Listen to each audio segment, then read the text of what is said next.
Hi friends, இன்றைக்கி நாம் பார்க்க போகிற ரெசிபி நீர் உருண்டை. இது ஒரு கொழுக்கட்டை. எப்படி செய்யலான்னு பார்க்கலாம். அதுக்கு தேவையான பொருட்கள்: இட்லி அரிசியை அரைச்சி எடுத்து வச்சுருக்கேன், அப்புறம் கருவேப்பிலை, வரமிளகா, பெருங்காயப்பொடி, தேங்காவை கொஞ்சம் பொடி பொடியாக கட் பண்ணி வச்சுருக்கேன். துருவில் உங்களுக்கு வேணுன்னா துருவி வேணாலும் போட்டுக்கலாம். ஆனால் இந்த மாதிரி போட்டால் தான் நல்லாயிருக்கும். இது கார கொழுக்கட்டை தான், இனிப்பு கிடையாது. இந்த மாவு எப்படி ரெடி பண்ணணுன்னா, இட்லி அரிசி ஊற வைக்கிற மாதிரி ஊற வச்சுட்டு, நீங்கள் இட்லிக்கு அரைக்கும் போதும் அரைச்சிக்கலாம், இல்லை மிக்சியில் தனியாக அரைச்சி எடுத்துக்கணும். எடுத்துட்டு அதை ஒரு சுத்தமான ஈர துணியில் கட்டி ஒரு மணி நேரம், அரை மணி நேரத்துலேருந்து 1 மணி நேரம் வச்சிட்டோம்னா அதில் இருக்கிற தண்ணிலாம் வெளியில் வந்துடும். அப்புறம் இது மாதிரி கெட்டி ஆகிடும். அதை நம்ம எடுத்து இந்த கொழுக்கட்டைக்கு யூஸ் பண்ணணும். ஏற்கனவே இது மாதிரி தான் நான் பால் கொழுக்கட்டை செஞ்சுருந்தேன். அந்த வீடியோ ஏற்கனவே போஸ்ட் பண்ணியிருக்கேன், பாருங்கள். இப்போ இதில் நம்ம உப்பு சேர்த்துக்கிறோம். ஃபஸ்ட்டு அரைச்சி எடுத்தோன்னே உப்பு சேர்த்து, தேவையான அளவு உப்பு சேர்த்து பிணைஞ்சிக்கிறோம். இதை உருண்டை தான் பிடிக்க போகிறோம். ஸோ அந்தளவுக்கு கன்சிஸ்டன்சி இருக்கான்னு பார்த்து பிணைஞ்சிக்கிட்டால் போதும். தண்ணி நிறையா ஊற்றக்கூடாது, உருண்டை பிடிக்க வராது. நல்லா பிணைஞ்சிட்டு, ரொம்ப ஈஸி. மாவு ரெடி பண்ணிட்டீங்கன்னா மற்றதெல்லாம் ரொம்ப ஈஸி. 3 நிமிஷத்துலேயே செஞ்சிடலாம். வேக வைக்கிறதுக்கு டைம் ஆகும். இட்லி பானையில் வச்சு எடுக்கிறதுக்கு ஒரு 10 மினிட்ஸ் ஆகும், அவ்வளோதான், 10 நிமிஷம். இப்போ நல்லா பிணைஞ்சிட்டு இப்போ நான் எடுத்து வச்சுக்கலாம். இப்போ நான் இந்த மாவு ஒரு 2 கப்பு அரிசி போட்டேன். இதில் ஒரு 15 கொழுக்கட்டை கிட்ட, 13லேருந்து 15 கொழுக்கட்டை கிட்ட வந்துச்சு. அடுத்தது நம்ம அடுப்பை பற்ற வச்சு எண்ணெய் சட்டியில் தாளிச்சுக்கணும். அந்த கொழுக்கட்டைக்கு தேவையானது ஃபஸ்ட்டு எண்ணெய், எந்த எண்ணெய்னாலும் ஊற்றிக்கலாம். நான் நல்லெண்ணெய் தான் ஊற்றுறேன். அதில் கடுகு, உளுத்தம்பருப்பு, வரமிளகா, கருவேப்பிலை, தேங்காய் 4ஐயும் போட்டு தாளிச்சுக்கணும். வெங்காயம் வேணும்னா நறுக்கி போட்டுக்கலாம். எனக்கு அது வெங்காயம் ஆட் பண்ணால் அந்த டேஸ்ட் எனக்கு செட் ஆகாதுன்ட்டு தான், நான் பிடிக்காது, அதனால் போடலை.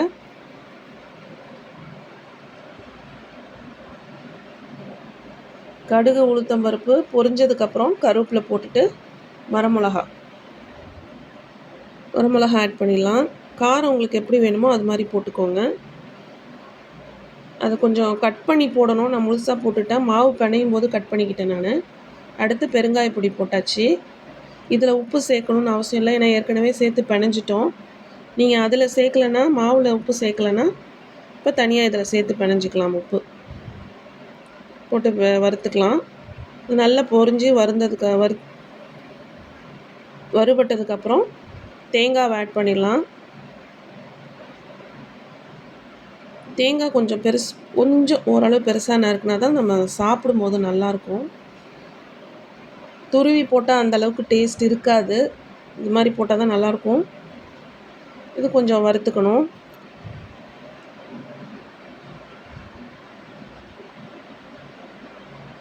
நல்லா வாசனையாக இருக்கும் இது தாளிக்கிறதுனால. சின்ன பிள்ளைங்கள்லேருந்து எல்லோரும் சாப்பிட்லாம். ரொம்ப காரம்லாம் இருக்காது, ஈஸியாக செரிச்சிரும். ஏன்னா நம்ம இதை அடுத்து ஆவியில் தான் வைக்க போகிறோம். எல்லாருக்கும் பிடிக்கும், சின்னவங்கலேருந்து பெரியவங்களுக்கு.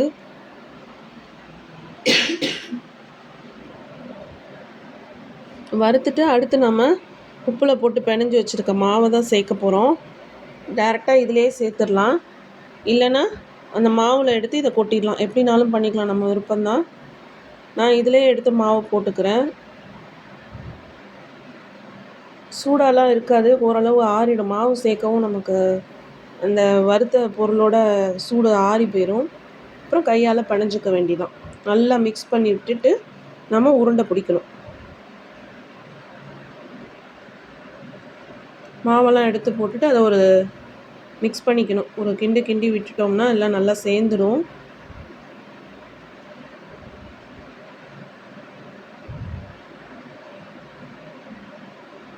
கொஞ்சம் பெரிய கரண்டியாக வச்சு செய்யுங்க, நான் சின்னதாக வச்சு தான் செஞ்சேன். அப்புறம் நான் கையாலேயே பிணைஞ்சி விட்டுக்கிட்டேன்.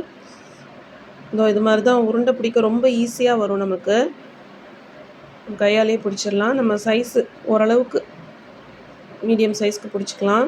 ரொம்ப பொடியாகவும் வேணாம், ரொம்ப பெருசாகவும் வேணாம். அப்போ ரொம்ப பெருசாக பிடிச்சா உள்ளே வேகாது. பொடியாக பிடிக்கிறதுனா பிடிச்சிக்கலாம் உருண்டை.